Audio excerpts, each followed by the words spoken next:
mtu apate shillings na sumoni. Natogethina beneti aigi ajokia igana rimwe ria 75 kuma icagi-ini 24 mwena wa Rungaruga kaunti-ini ya Kware na magunikite na githomo kia kurithia njuki na kuona uke muingi wa kwendia niguo gwikuria kimuturire. Githomo giki mahetwo ni gikundi gia Kids Care na Mombasa Downtown Rotary Club. Ikundi ri citeithagiriria ciana iria itehotete na riu irehete tabarira ino niguo gutigirira mabataro ma ciana iria ciumite family citehotete na magunika na njira ya guteithia aciari ao kuona umatho. Aikari marauga aciarithanĩtie njuki kwa wĩingĩ na nĩ maroria thirikari imateithie gwetha thoko ya kwendia ũkĩ ũyũ.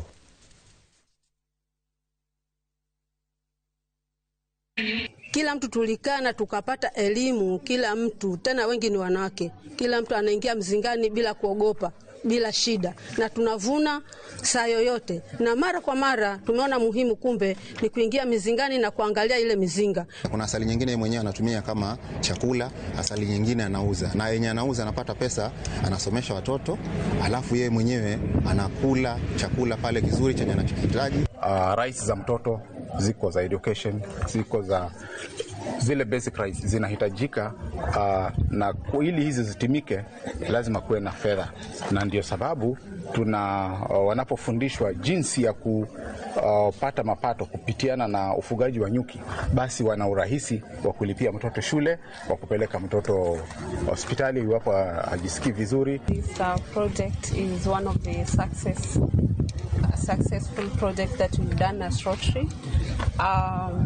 And I am very happy that our farmers have something now to bring home to their children, to their families. Hiyo halmashauri ya ukadiriaji wa ubora wa bidhaa kupitia serikali, kama itawezekana iangalie hivi vikundi ambavyo vina produce hizi products, wapunguze bei.